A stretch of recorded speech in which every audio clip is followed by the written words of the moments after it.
All right, and we are back. This is NHL 20 Franchise Mode Calgary Flames. This is episode 21. Yes, welcome back to our franchise mode here at the Calgary Flames as we are at the NHL trade deadline, as you can see there, February 24th, 2022.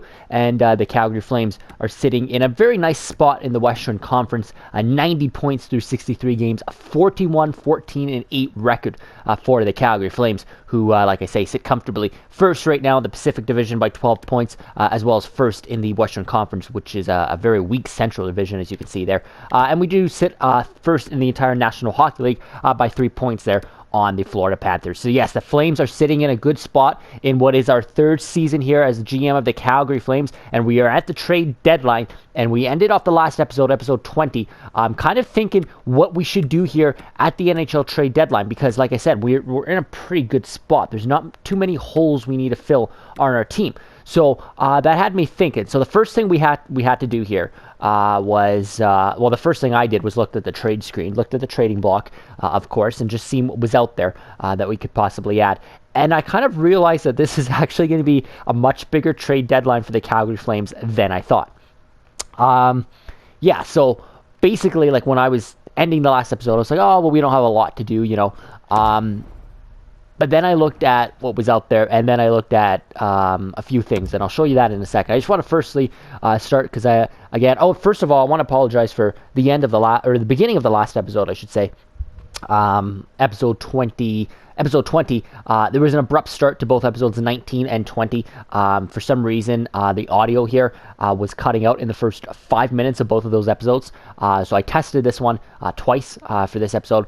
So we do have audio for the beginning of this episode here. But yeah, for some reason, the audio was just cutting out on the microphone that was attached to the headset. Very weird. Hasn't happened until then. But I've been testing it out to make sure. It is good to go now that we do have our audio, because it sucks to have to cut off the first 5 minutes. So what I did basically in the first 5 minutes is exactly what I'm looking at right now, where we stand in terms of the standings here in the National Hockey League. That's pretty much all you missed. I think we were able to get the full breakdown of our player stats. So let's just kind of go over this one again, just because we missed it at the beginning of the last episode. But it's kind of a good thing to show where we sit. So first of all, this is where we sit. Obviously, like I said, first in the NHL with, 90 points, 3 points ahead of the Florida Panthers. When we look at goals for, in terms of where we sit, we're third in goals for, 210 goals for. The Panthers do lead with 224, but 210, third overall. When we go for goals against, we still are number one in goals against. So we've been number one all year in goals against. We have a really good goaltending tandem led by Jordan Binghamton, as well as Cam Talbot in there. So goals against have been really, really good all season long. When we look at the power play, 22.3% is good enough for fourth in the NHL. We are 3.3 back of the New Jersey Devils, so fourth in the NHL there in that department. And when we look at the PK, 86 is good enough for third as well. So yeah, you can see, I mean, the reason I wanted to show you that is we don't have a lot of holes to fill on this team. We're at the top of every single category in terms of team stats. And I mean, it's reflected by our record of 41-14-8, which is first in the NHL. So that's why I was saying at the end of the last episode, there's not a lot that we actually need to get done here. There should have been a lot that we need to get done. This is a lineup that could easily contend for a Stanley Cup, and that has to be our goal here this season. So when we look here at our lineup, this is what I should have did before I looked at the trade screen off camera there before this episode, is the fact that this is what we look at. So let's look at our lineup here and where our biggest holes. So first of all, our top six is getting it done. There's no doubt about it. Sure, Monahan and Tkachuk could be doing a little bit better in terms of production. They're getting it done. The biggest thing is Johnny Gaudreau is leading the way there, 19 goals, 40 assists. But the big one is Andrew Mangiapane, who had a slow first half, has picked it up now. He's back on pace to hit well over 30 goals probably. I don't know if he'll get to his 37 that he had last year. Let's just take a look here. Last year, 37. He should definitely hit 30. He's already hit 50 points, so he should easily eclipse his career high, which was last year at 59. So he should be able to get well over 60 points as well. With 20 games remaining, so definitely should be able to get up there. Mangiapane's back on track there. Lindholm, Domi, they're doing fine as well. So our top six is good. When you look down here at bottom six, Michael Backlund has been solid for us. We're really deep down the middle, which is good. That's one thing we probably don't have to address, but I'll get to that in a minute. Monahan, Domi, Backlund down the middle. Really good elite three centermen down the middle. So then I guess when you look at our bottom six, it would be down to these 5 players down here. Our 2 wingers on the third line and our fourth line. You know what? At the end of the day, these guys are getting it done. Bennett, Dubé, Smith, Pelly, Kopp, Versteeg, and then even Scott Wilson, who comes in and out of our lineup as well. They're getting it done, but as a Stanley Cup contending team where we do want to win the Stanley Cup this year, it doesn't hurt to add some depth down here at the end of the day. Now, the biggest thing going into trade deadline that I kind of just realized is injury. So, obviously, Sean Monahan has been injured twice already this season.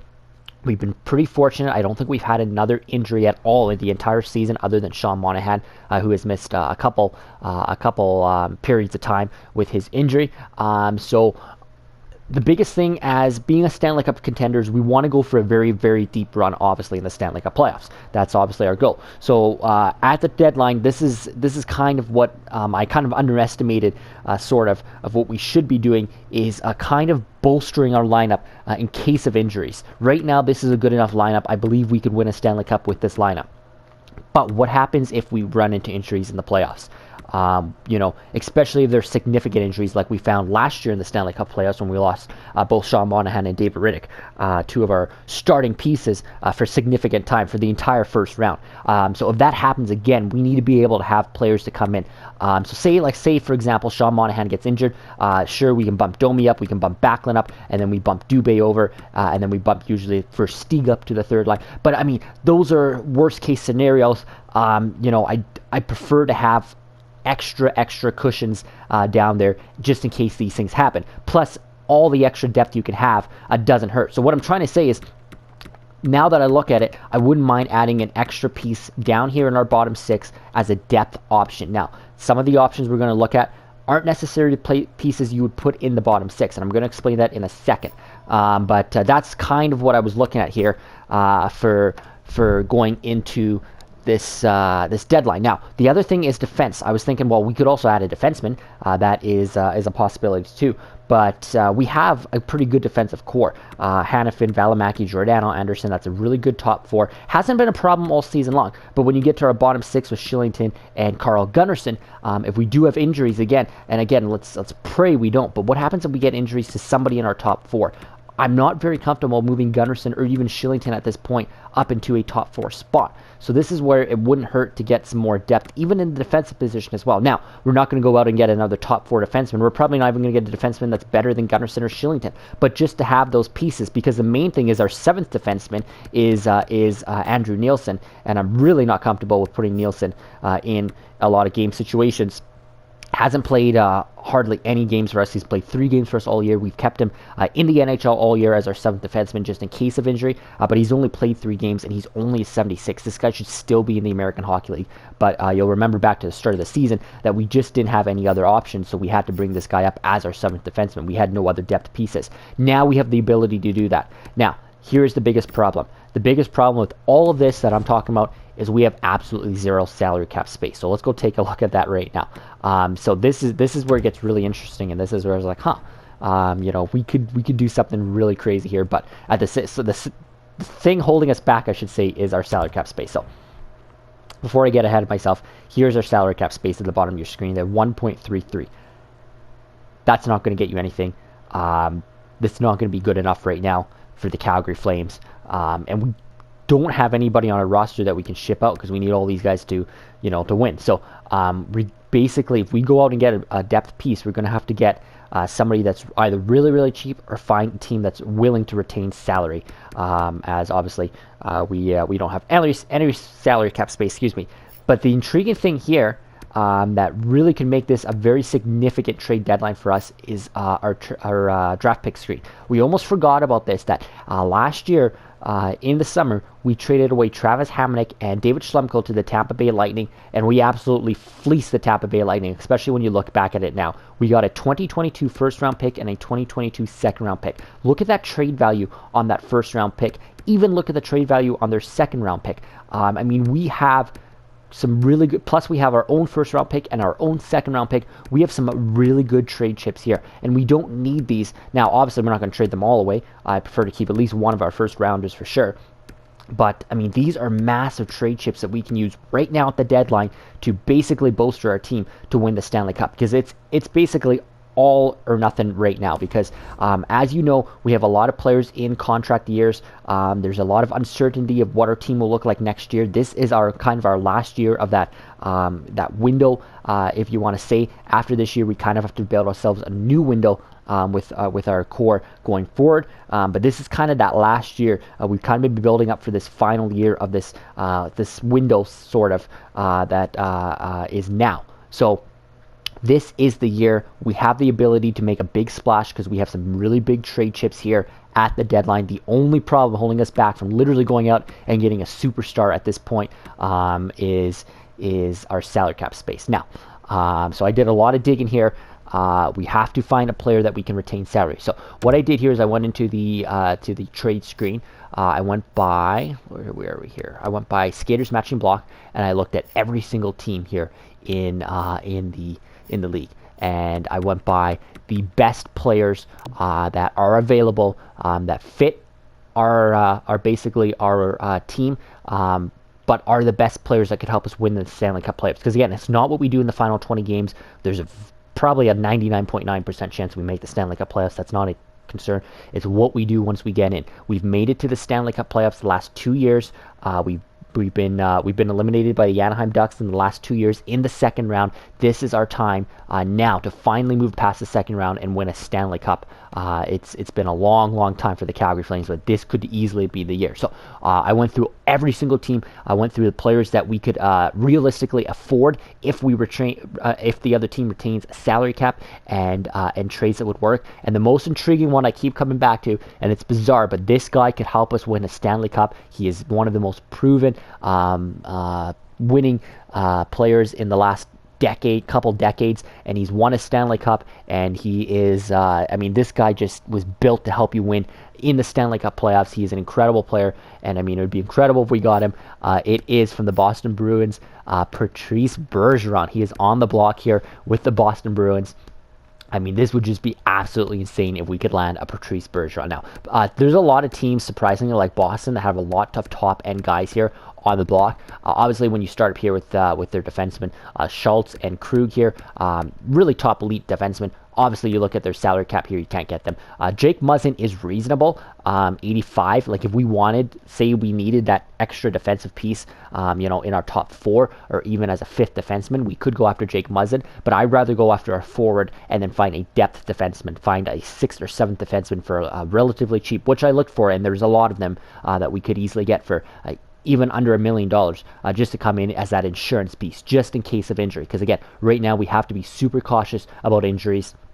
That's what we got to be building our team for right now. So we could have got Muzzin easily. We could have went out there and made an offer for this guy. He's a top four defenseman. We probably would have played him on our bottom pairing still as a fifth defenseman. We could have got the Bruins to retain some salary here, but we only have one shot, and I'd rather do that with a forward. Now, like I said, number one option here is Patrice Bergeron. This is why. 84 overall, second line forward. I mean, it would be so hard not to put this guy in your top six, but as it would project right now, maybe we'd put him on a line with Michael Backlund on our third line there. Backlund, Dubé, and Bergeron would be insane of a third line. That would be like a second line, almost a first line on any other team. But yeah, I mean, look at his stats: 28 goals, 24 assists. But it's not, and of course, look at his defensive stats there. That's the biggest thing, is I'm not going out and also getting a guy that can just score and snipe. We have lots of those on our team. Like I said, we're first or second or third in the NHL, third in the NHL in goals for. We don't need to worry about scoring more goals. We need a guy that's going to help us be a relatively really good two-way player in the Stanley Cup playoffs and help us on both sides of the ice in all three zones. And what better guy in the entire NHL to do it than Patrice Bergeron? Now, the biggest thing about Bergeron, he does only have 1 year left on his contract, so that's nice. Obviously, 6.8, we would have to get the Bruins to retain salary to make this work, but for 1 year, he's a complete rental. It's a complete gamble, basically, to win the Stanley Cup, and what a guy to bring in to help you do that. a guy that can play center. He can probably play in the wing. Gives us a lot of options here. Again, look at his defensive stats. I mean, that would help out so much. Defense does win championships. To have a really well-minded defensive forward, to add him at the deadline, because last year we did try the scoring winger in Corey Perry. Didn't work out for us through 2 rounds. Maybe we need to try more of a two-way player like a Patrice Bergeron. But the biggest thing about Bergeron, I should say, of course, is his playoff stats. Now, I mean, his regular season stats speak for themselves. They're really good each and every season. That's why he's won so many Selke trophies. But it's what he does in the playoffs every single year in the Stanley Cup playoffs. He just contributes. He finds a way to contribute every year in the playoffs, including the year they went to the Stanley Cup Finals last. There was 17 points in 24 games, and of course the year there's 15 points in 22 games there. But the year they won the Cup, 20 points, 23 games. And even the years they didn't, he's still putting up numbers. Look at the 16 points in 11 games, and look at his plus minuses. They're always in the pluses. This is a guy, like I said, that can take faceoffs, kill penalties, to basically do everything. Go on your power play. I mean, this is the ultimate player. You can't get a much better. I'm really surprised he's even out there, but the Bruins are clearly a rebuilding team. And Bergeron maybe wants to go for one more run for the Stanley Cup. So there is Patrice Bergeron. There's a few other guys out there. Again, I'm going to go through this really quickly, because they did go through each team. There's one here in Nazem Kadri. Now, Jonathan Toews would be the same thing as Bergeron, but look at his trade value, look at his salary. Obviously, that would never work. There is Nazem Kadri, though. He could be a good second option after Patrice Bergeron. He's basically the same type of player as Patrice Bergeron, except Bergeron is way, way better at what he does, obviously, than Kadri. But Kadri could come in as well. He doesn't have as impressive as a playoff resume, obviously playing only with the Toronto Maple Leafs and Avalanche. Hasn't had a lot of playoff experience, so he has not had a lot of experience at all, I should say, in the playoffs. But he still does the same job that Patrice Bergeron does. He's a two-way forward. He can play really well in all 3 zones, take faceoffs. Really good defensively as well. He's a little bit more aggressive, but I mean, Bergeron's the more complete player, of course. But we could go after a guy like Kadri as well. Again, we would have to get them to retain some salary, 4.5 for, I believe, it is 1 year left on his contract as well, which is, again, that's what we want. We want a rental at this place at this time, because we don't know what place we're going to be in the summer and going into next year. So there's another option there. Also on the Avalanche, a lesser option would be Andre Burakovsky. There's Jonas Donskoy as well. Now, these guys are cheaper, so it would probably be easier to get these guys to work. But I'd rather have probably Burakovsky right now over Donskoy, even though Donskoy is 2 better and listed as a second-line forward. I think Burakovsky fits our role a little bit better coming in. He is a left shot, whereas Donskoy is a right shot. If we are looking for a winger, we probably want a left winger. But he does pretty well, as well as Donskoy did not have good playoff stats at all. So again, the biggest focus is playoffs right now when we're looking at these players. Which guys can help us in the playoffs the most, not the regular season. Just it's mostly about the playoffs. So I mean, there's options down here as well, and I think that's pretty much it. I'm not going to go through the rest of them. There was other other guys. Excuse me. I think the Islanders had a handful of guys you could go after, but those are the best options to fit by far for the Calgary Flames. Now, the other thing I did is go through all of the defensemen. There's a lot of options when it comes to defensemen. I think we'll do that after. I think right now we want to focus on our big piece, and that is getting that depth forward, or I guess you can't even call a guy like Bergeron a depth forward, but getting that piece to help us in our forward group. And then with the remaining money, which is not going to be a lot at all, because I don't even know if we'll have any remaining money, but if we can find a way to get some sort of remaining money, I wouldn't mind adding a cushion as a 6th or 7th defenseman. And like I said, there's guys ranging from guys like Jake Muzzin, who's 85 to a top 4, to guys that are like a 78 overall and listed as a 7th defenseman or as a depth defenseman for under $1 million that we could easily get. So there's lots of options to find a 6th or 7th defenseman, basically a guy to kind of replace Andrew Nielsen at this point, because I'm just not too confident, if we have an injury in our top 6. And I mean, let's pray we don't. I don't think we will, but if we do, it's nice to have that extra piece down there just in case. You'd hate to be, deep in the Stanley Cup playoffs, 2nd round, maybe even 3rd round, and then you get a massive injury and you're going for a Stanley Cup and So basically, that's what I'm trying to say is I want to bring a piece in. But let's focus on the forward. So like I said, there's no doubt about what our number one option right now is, and that's Patrice Bergeron. If we can find a way to make this work, and I kind of looked at it, I think we actually can. That's the crazy thing here. So the Boston Bruins want to obviously trade away Patrice Bergeron at the deadline. This would be such a huge ad. Now, obviously, we would have to get them to retain salary. What we can offer is draft picks here. Like I said, I don't want to be trading any roster players because we're going for a Stanley Cup. But look at this. They're interested in every piece that we have here. Like I said, easily some massive trade chips. This Tampa Bay Lightning first rounder, I mean, it's insane. Like, it looks like that's going to be a top 10 pick the way it's projecting right now with the trade value. I kind of want to hang on to that, but if we have to, that is our biggest trade chip. But let's start with trying to trade away our first round pick, and then we could keep the Lightning's first round pick and have a higher pick in the draft. But let's try trading away our first, and maybe we'll have to throw in Tampa's second. So our first and a second. That's a lot to pay, but it would get the job done. If you look at the bottom of the screen there, that will get the job done. Keep in mind, we still have to ask them to retain salary, so that's going to bring down the value a bit. So let's go to the salary retaining screen here. Excuse me. And I think we need them to retain at least $2 million. So let's try $2 million here. And again, 1 year left. It shouldn't, from a Boston perspective, this shouldn't be a problem. They're obviously not making the playoffs this year the way they're projecting with their trade screen. So to ask them to retain $2 million for just 1 year remaining, that shouldn't be a problem from their end.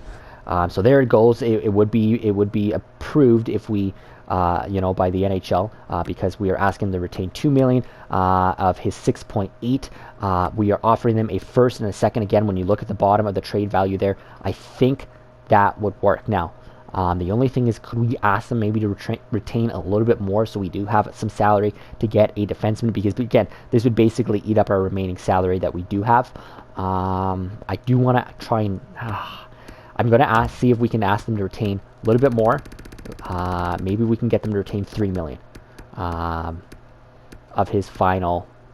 Yeah, so we could go 44%, $3 million. That's going to be hard. I don't know if they're going to want to do it. Again, it's just 1 year, so I mean, I don't know why they wouldn't. Plus, we're giving them a first and a frickin' second. Like, that's a lot for a rental player. But again, at the end of the day, we are going all out right now to win a Stanley Cup. I'm literally, I'll trade anything to win a Stanley Cup at this point. So a first and like any other day, this would probably be such a lopsided trade. I probably wouldn't be trading away a first and a second for a rental player, but it is Patrice Bergeron after all, of all players in the NHL, and it is, like I said, it's kind of our window year here to win a Stanley Cup. I mean, we need to make a splash now if we want to win a cup. So here it is. We're asking them to retain $3 million for Patrice Bergeron, a first and a second. I still think it's in their favor. Let's see what the Bruins say. Come on, Boston. Wow, it's accepted. All right, they doubt anybody will be complaining about this one in Boston. You know what? I'm not complaining either. Again, a first and a second is a lot to pay, but we just got Patrice freaking Bergeron. We are making a run for the Stanley Cup with Patrice Bergeron. I know he's a rental, but I think this is all in, all out here. Wonder if we could have got them to retain more salary.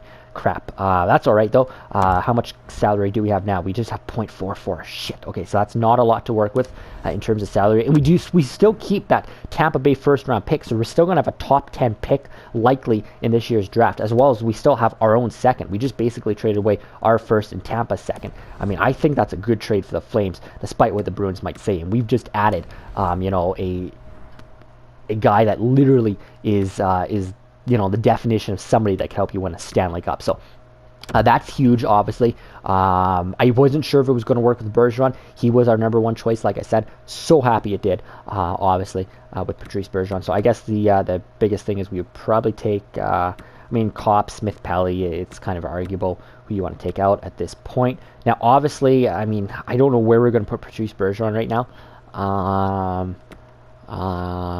Just take a look here. It doesn't matter who we take out. Let's just take out Smith Pelly for now and bring in Patrice Bergeron.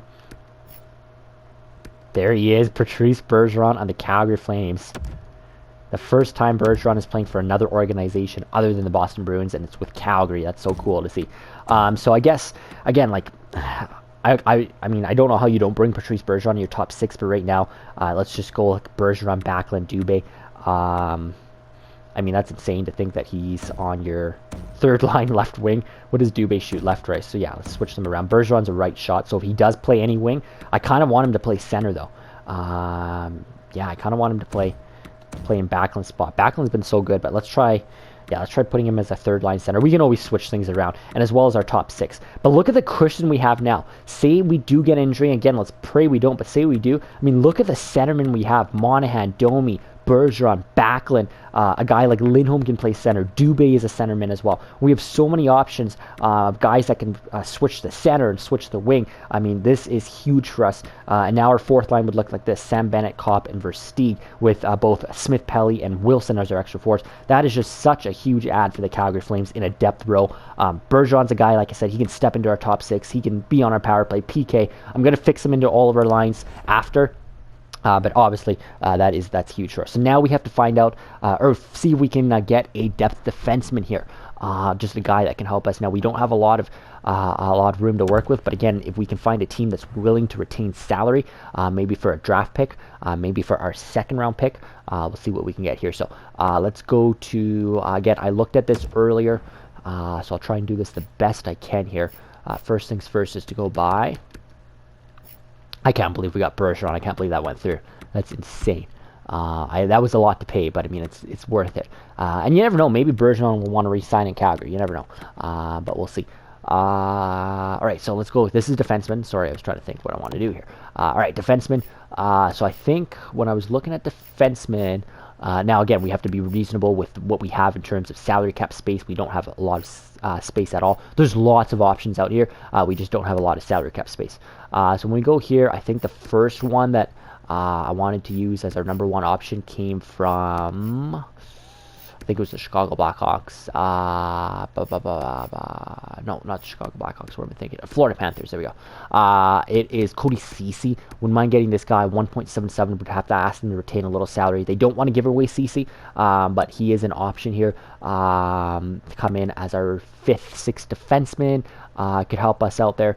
Some good defensive stats there, 83, 87, 87. Not bad. Two-way defender, shoots right, which is huge because we only do have one right shot defenseman on our team right now, in Rasmus Anderson. So, I mean, there is Ceci.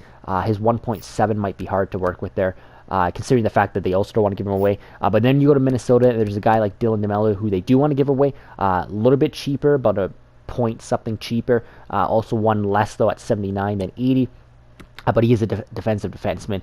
Again, we're just trying to find a guy that can come in and eat up some NHL minutes, who is an NHL body in case of injuries right now. So I think Dylan DeMello would probably be a little easier to get because they do want to give him away. So we can see if they're interested in retaining salary cap space there. When I was going down here, I'm just trying to think who else was down here. Backup options here would be two guys down here, Devon Taves, I should say, and Scott Mayfield. So both of these guys, this is kind of weird. Both of these guys have yet to play a game this year in the NHL. Here's Devon Taves at 79, and here is Scott Mayfield. Almost identical records. Or identical stats, I should say. Mayfield's more of a defensive defenseman. They got Taves listed as a two-way defenseman. He is the better passer. I think he's a slightly better skater and has a slightly better shooting category. When you go to Mayfield, he's better at defensive stats. He's more physical. Both of them can skate at an NHL level. So, I mean, you're not getting anything spectacular in either of them, but they're good, both solid 5 or 6 defensemen. The fact that both of them, however, have yet to play an NHL game with the New York Islanders is really weird. They actually have not played since last year, either of them. You can see their last game actually here was 2020-2021 with the Islanders. So this is weird because the Islanders clearly have 6 defensemen that they're playing before these guys. But I mean, if this was real life, you'd have these. If you don't have these guys on your NHL roster, they'd be playing this year in the AHL. You wouldn't have them on your NHL roster just to sit there and not play a single game at all. And if this was real life, I would not be trading for a goddamn guy that has yet to play a game this year. Because I mean, conditioning wise, that would not be a good thing. I mean, you wouldn't be trading for a guy that has not played NHL or any hockey at all since a year ago. But again, because this is a video game, it does not matter. They can step into our lineup and and turn it on just like that, like as if they were playing, but kind of weird that they weren't. But these are some good backup options, both Taves and Mayfield. I guess it would just depend. They're both 1.6, 1.4 with 1 year left.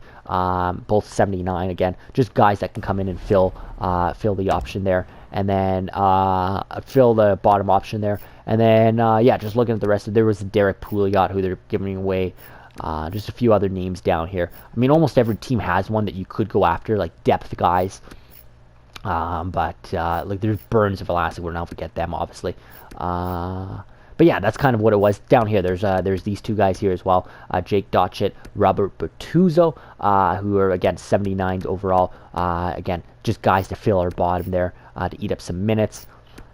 So yeah, I mean, you can see there's lots of options out there. I mean, I'm not concerned at all. I thought there was a guy that was like even 900k, but obviously those would be significantly less. So I think what we'll do is we'll start with maybe Cody Ceci. I mean, again, any of these guys right now would be fine. We might start from the top and then just work our way down. See if we can get a guy like Cody Ceci again. You know, we would have to ask him to retain a little bit of salary, probably. And we would be offering up in return draft picks. Now, is Florida even interested in draft picks? See, they're not. They're interested in our 4th, but not even our 2nd, which is probably the piece we would need to use, because I don't think a 4th round pick is going to get CC. No. Look at this. Actually, we wouldn't have to ask them to retain any salary. This would go through if they wanted it. What if we offer them a 3rd next year for Cody Ceci? We can try that, see what they say. It's going to be rejected. What if we offer them a 3rd and a 5th from this year? We can ask them that, a 3rd from this year, a 5th. Again, the problem is he's another rental player. But again, it's all in to win a Stanley Cup at this point. Yeah, just 1 year remaining. Yeah, I mean, let's just try it. Let's reject it. All right, so they're not really interested in giving away. Let's try Dylan DeMello from Minnesota. All right, defenseman here.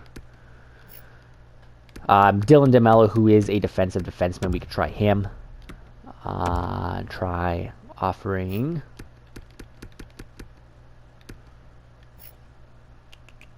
Yeah, see, they're interested. I'm obviously not gonna. Let's try a 4th. I think that's pretty fair. 4th for DeMello. No, they might want a 3rd. A 3rd next year, because we don't have our 3rd this year. But a 3rd next year for Dylan DeMello. Reject it, really. This means our play, but you need to sweeten the value just a touch. I don't want to sweeten it just a touch for fucking Dylan DeMello. Are you serious? Like, I mean, he is a defensive defenseman. Those are huge. Just 1 year left. It's like, he's a rental. Like, come on. Are you kidding me, Minnesota? Like, I'll give you a fucking 7th. Like, my God. A 3rd and a 7th.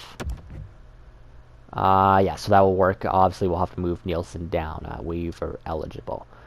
All right, we'll have to do that. So the trade is accepted. We have Dylan DeMello as a good depth option.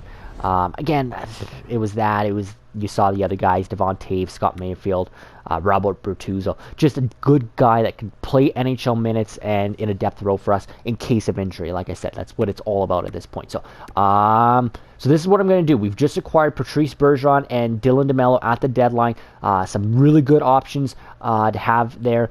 We have a lot of options, I should say now, in case of injuries going down the stretch. We are a contending team. We've made our big moves. So now what I'm going to do is go in and edit our lines here. Take a look at everything, and then we'll go from there. But yeah, I'm kind of still trying to process the fact that we got Patrice Bergeron. That's crazy. So give me a second here. I'm going to edit all of our lines. Alright, so we're back here, just finished editing all of our lines with our new acquisitions in the lineup. So just a quick review here at the bottom of your screen there. The Calgary Flames acquiring Patrice Bergeron from the Boston Bruins. Look at that right there. In return, we send a 2022 first-round pick, which was our first-round pick, as well as Tampa Bay's second-round pick in the draft that we acquired with the Hamonic trade there. And we get Patrice Bergeron from the Bruins. Then we make our second trade at the deadline here, and we acquire Dylan DeMello, a depth depth defenseman. We acquired him from Minnesota for a third and a seventh. That's definitely paying a lot for a seventh defenseman who actually is not even in our starting lineup right now. But again, it's all about having that cushion and that depth down there when it hits playoff time. That's so key to have extra guys at both. At both the forward and defensive position is so key right now. So, again, this is just a quick look at our lineup. I just went and re-edited every single line. Right now, we are going to start with Patrice Bergeron on the third line with Backlund and Dylan Dubé. The thing about Patrice Bergeron is why I want to keep him at center now. When I was looking at his stats, is he's at 94 on the faceoffs. I think he has the best faceoff percentage, or the best faceoffs, on our team. So Monahan has a 83 in faceoffs. Domi is at a 77 in faceoffs. I don't know why he's taking faceoffs, but look at Patrice Bergeron, 94 when it comes to faceoffs. I mean, this guy is probably one of the best faceoff players in the history of the National Hockey League, and we've got him on our freaking team. So, I mean, that's key to have him there. Backlund actually, I think, has that. Oh no, he's only at 77. So, yeah, you can see that. I don't know why some of these other guys are taking faceoffs. Bergeron is by far our best faceoff guy, and that's why I took that into consideration on a lot of our lines up here. Defense, I kept the same, like I said. Keep DeMello. He's not much better than Gunnarsson at all, so I think they're the same type of defenseman. So we'll roll with Gunnarsson. It doesn't matter at this point. He's there in case of injuries or if we have to switch it up. Special teams, I went back and put Monahan in everything because I forgot to put Sean Monahan back in after his injury in the last episode, so he's back in all of his line situations. But the biggest thing, like I said, is on PK. No surprise here, Patrice Bergeron becomes our best penalty killer on the team. Him and Backlund are our two best PK forwards, and then Valimaki and Giordano still our best PK defensemen down there. Monahan, Lindholm, Hannafin, Anderson. So that should even boost our PK. Like I said, we're fourth in the NHL in terms of PK. We should even get higher now that we got a Patrice Bergeron. So we got him in every penalty kill situation there to take faceoffs. He's a really good faceoff guy on the PK and just in general. So I took that into consideration when I put him in a lot of line situations. We put Monahan back here in the 4-and-4, Domi Tkachuk there.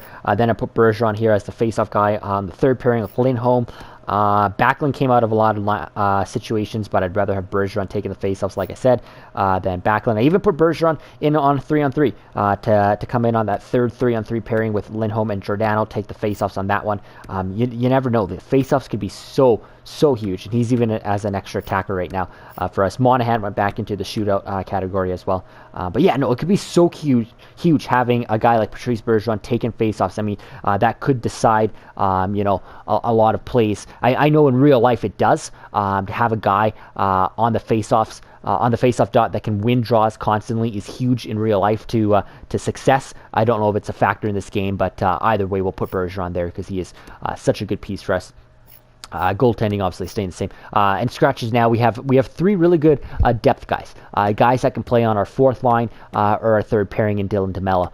It's good to have these options down here. We, the more options we had down here, the better. Like I said, in case we do run into injuries, these aren't the guys that are going to be stepping up into the top row spots. They're just going to fill the bottom line spots because basically, again, this is just example, but say we lose Sean Monahan just because we've already been without him twice this year. He's been our most injured player. In case he goes down again, we can bump up a Max Domi, we can bump up a Patrice Bergeron, we can put Backlund back to center, bump up a Sam Bennett onto that third line, and then one of those guys, like a Scott Wilson or a Smith Pelly, can fill that bottom spot down here.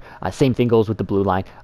If we have an injury to our defensive core, we can bump up a Shillington and then maybe put a Dylan DeMello, who is a right shot, put him on the third pair. So we have options now. We have a little bit more depth than we did coming in, and that is so key for the playoffs. We're thinking right now, like I said, at the top of this episode, I said it throughout this episode, we are thinking about the Stanley Cup playoffs. There's a 99% chance we're going to get into the playoffs. We need to think about when we get to the playoffs, what happens if we have an injury? What happens if we need to switch up our line combinations? We need options, and I think we just did that. It costed a lot. It costed us a first-round pick, a second-round pick, a third-round pick, and a seventh-round pick, I think it was, between the next 2 years. Now, we did have extra picks because of that trade, so that's where it came in, but to get those players, it did cost a lot. But again, this is it. We are all in, or right now, we are all in. It's either everything or nothing right now to win a Stanley Cup for the Calgary Flames. Like I said, a window is closing. And speaking of that, I think the next thing I want to do here is, now that we are done technically with the trade deadlines. I just want to look at our contract situation again with the pending UFAs. So again, Matthew Tkachuk's the only guy we signed to an extension. We still have Johnny Gaudreau, Max Domi, Andrew Mangiapane, and Mark Giordano. Now, the more and more we look at our salary cap, like we did there in our trade screen, the more and more we probably realize that we're not coming back with Mark Giordano next year. We'll see what he's asking for again, but I just don't think he's coming back on our blue line, which is okay, but I still want to bring the other three guys back if we can. So let's take a look at our contract situations. I think if we will offer an extension, it probably now will be, I said it was going to be around the deadline, but I think maybe now we'll wait till the end of the regular season, maybe even the end of the playoffs with some guys, but let's go to extensions here. So yeah, these are the guys that need the extensions. Obviously, Bergeron actually is now in this category too, I think, right? Is he in here as well? He doesn't want an extension, so he would be in here, but no, he does not want an extension, so he's a pure rental at this point. But again, if he can help us win a Stanley Cup, that's all that matters at this point. But yeah, so these are the guys, obviously. So yeah, same guys that wanted it there. Let's just see what they're asking for now. We haven't checked since the beginning of the regular season. So now that we're almost at the end of the season, let's just see if what they're asking for has changed at all. So let's go to Johnny Gaudreau, just see what he's asking for. Yeah, he's still asking for the same thing. So this is what he was asking for at the beginning of the year. 7 years. Again, he wants pretty much max term to stay with the Calgary Flames for the rest of his career with 7 years. 9.3, which is not bad for a guy that is on pace to hit, 30 goals again, over 80 points, 80 to 90 points. I would not have a problem paying him that. We could even offer him that now, but we might wait. Domi, he's playing well for us as well. He stepped it up. Let's see what he was asking for again. 7.6. That's not bad for 4 years. The guy that's still relatively young at 26. I like the term. I do like the term. I mean, that is a lot of money. It's less than he's making right now. Don't forget, when we got Domi, he signed a 2-year extension with the Montreal Canadiens the year before that kicked in, which the Montreal Canadiens extended him to his 8.3. So now he's asking for less. I don't mind that either.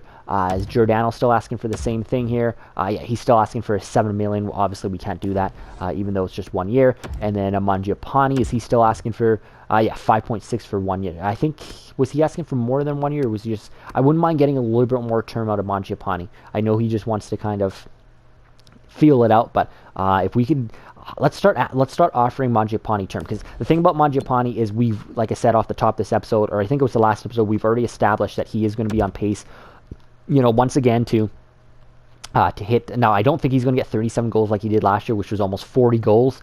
But he definitely will hit 30 goals again this season. Probably for the second straight year, almost for the third straight year. And he's on pace to get his best point year by far. He's 9 points away from his career high. He should easily surpass that and be a guy that can be, north of 60 points every year and around 30 goals. So I wouldn't mind getting a little bit more term in his contract offer. I think we're going to do that now. We will come back to guys like Johnny Gaudreau, Max Domi. These are guys we want to make sure we do get extended. We do want to make sure Domi and Gaudreau get extended for sure before the free agent period. But Mark Giordano, I just don't think we're going to be bringing him back, like I said at the beginning. And we just can't afford it. It's $7 million. And Mangiapane, I kind of want to offer this contract now. But what I want to do is see if he'd be willing. Yeah, his money goes up significantly. If you even ask for 2 years, he goes up from 5.6 to 6.2 million. What happens if you go at 6.7? Come on, man. It's weird because he's only 83 overall, but yet he's putting up the numbers each and every year. I just want a little bit more term out of Mangiapane than just 1 year. Obviously 3 years is going to be almost 7 million. That's a lot. They're almost just over 6 million for 2 years. We could try that. Offer him 6.2. He's asking for 6.275. We can offer him 6.2 flat for 2 years. See if he'll do that. I just want a little bit more term than 1 year with Mangiapane. But let's try and offer this extension because we know he's on pace to eclipse his career high in points and hit over 30 goals. And he's done it now for what will be 3 straight years. There's no doubt about it. Despite his overall, he's a proven, top 6 player that puts up the goals and points every year. So let's see if we can get him on a 2-year contract. I didn't read what he said, but it shouldn't take long or something. I think he said he's going to get back to us. on that offer. And then, like I said, we'll worry about maybe Gaudreau and Domi either at the end of the regular season or at the end of the playoffs. I mean, it wouldn't be bad to wait to see what we do in the playoffs to see, you know, if we want to bring back a Gaudreau and Domi, but we'll see. I just wanted to take a look at that now. But yeah, so there we go. That ends our massive trade deadline session here, which I did not think would be as big as it just was. I did not think, you know, at the end of the last episode that we were going to be making the moves that we just did, and that it was going to take as long as it did into this episode. I think we have a little bit of time left on this episode to do a little bit of simming, so I wouldn't mind simming a few games here. But yeah, I'm just happy we got Patrice Bergeron and some depth options down there. Really building, like I said, for a long Stanley Cup playoff run. That's what it is all about. We're sitting in a good spot right now. We need to continue that. There's about 20 games left in the season, but we need to 19 games left in the season, but we need to build for the playoffs for sure, because we can't be obviously we can't be satisfied with a second round exit or even a third. Like it feels like we have to win the Stanley Cup this year. It really does. So anyways, let's get up to the trade. Technically the trade deadline day against San Jose. Like I said, I always make the moves the day before, but let's get up to this day, the 26th here against the Sharks, play this game, and then move on. I haven't seen any other big moves come up on the screen with the notifications just yet, but it'll be interesting to see what some other teams do as well. But let's just worry about us right now. So first game with Patrice Bergeron in the lineup. Let's see how the Flames do here against a division rival in the San Jose Sharks. Let me grab a drink here as we sim.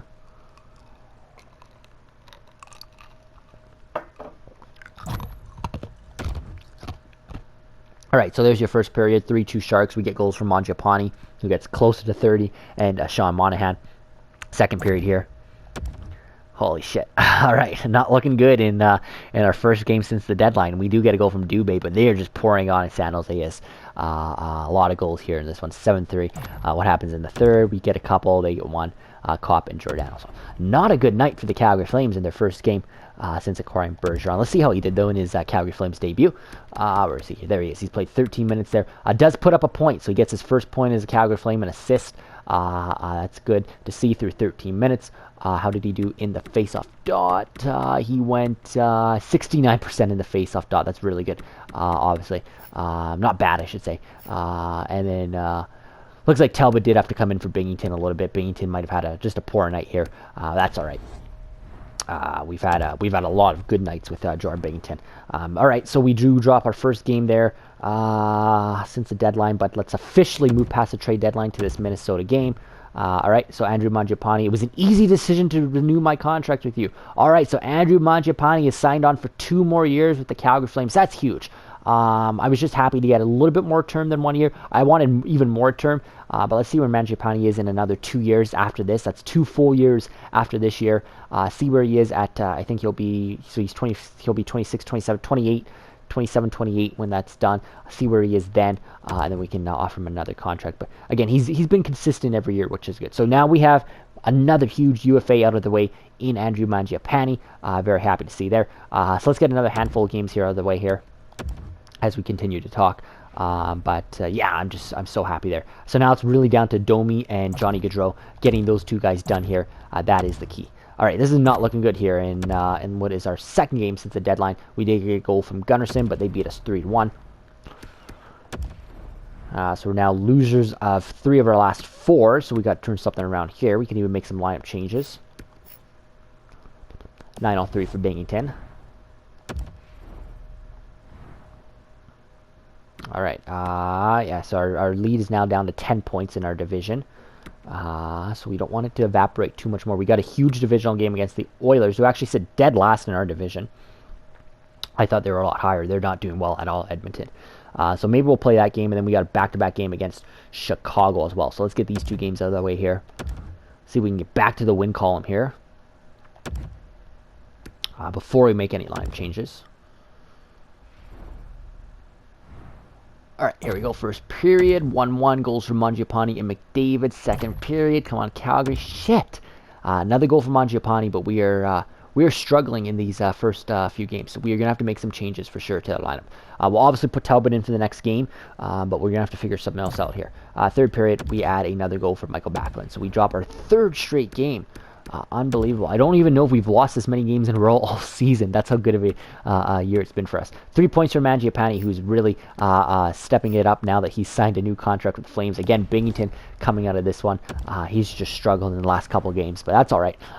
So what we'll do is we'll make a couple lineup changes. Even might think about switching Patrice Bergeron up to a second line spot here. I mean, let's try it. We lost 3 games in a row. Let's put Bergeron down there. You know what I'm going to do is... No, we'll try Domi at third line center. We'll just do a few minor changes here. We can even take out a Christopher Stieg, bring in a Devontae Smith-Pelly, and then we can go to our goaltending here and put in Cam Talbot. All right.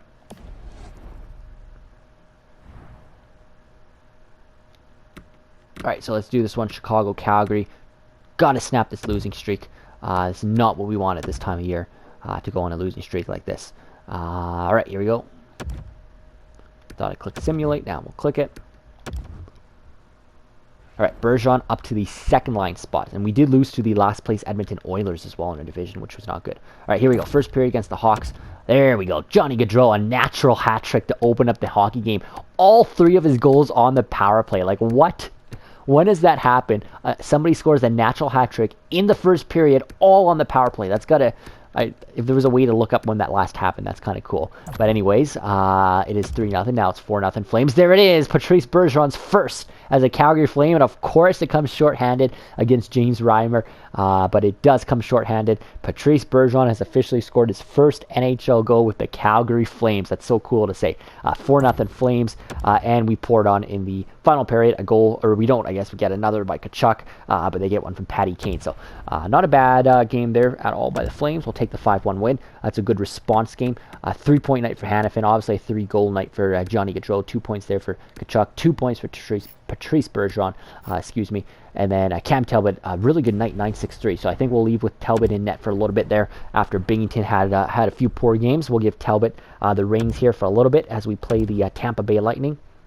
And then I think we'll end this episode here pretty soon. I think it's going pretty long. So I might end it maybe after the Winnipeg game there. So let's go here. Let's go simulate. I have no clue how long this episode is. Well, probably should cut it off here pretty soon. All right, first period against the Lightning. Nothing. Second period. Crap, they get the goal. Yanni Gourde. Third period, come on, Flames. Fuck. Okay, we lose this one 2-0. That's not good. Offense goes dry in this one. We are struggling. All right, we need a game here against the Canucks, who are, just looking at the standings there, who are second. All right, so they are exactly 10 points behind us. I know that's still a good cushion to have technically, but we still don't want them catching up. So we need these 2 points in regulation here. There's still lots of hockey to be left played. So let's try and get this game here. We'll leave Talbot in net, excuse me, and leave the lines the same. But we have not had a good handful of games here after the deadline. All right, here we go. First period, Flames, Canucks, 2-2. Goals from Gaudreau, Monahan. Second period, goal from Michael Backlund. Good to see. And third period, do we hang on? Fuck's sakes, a third period comeback by the Vancouver Canucks. Crap. All right, I'm going to end this episode here. This is not good at all. We are losing some games. It's like, oh, and then there's an injury. Fuck. All right, so this is what we were talking about in case of injury. Now, it is only till the 12th. I don't think that's that long. Mild concussion for Juuso Välimäki, one of our top defensemen. Crap. All right, I will edit these lines, and then we'll end this episode here. But yeah, this is exactly why we went out and made those moves that we did. So, I mean, I'm going to go fix all these lines so we get the proper players in the situations, but I'll put DeMello in there for now. You know, just as I said, we had not had any injuries to our defensive core. But what I will do is end this episode now because I'm pretty pissed off the way it's ending right now. But we'll pick up episode 22 with the rest of the regular season, obviously getting us up to the Stanley Cup playoffs. So, yeah, we'll end this episode here. Still happy with the moves we made. I still think they're good moves for the long run for the Stanley Cup playoffs. But we've got to find a way now to get our regular season back on track and gear it for the playoffs. And we'll do that in the next episode, episode 22.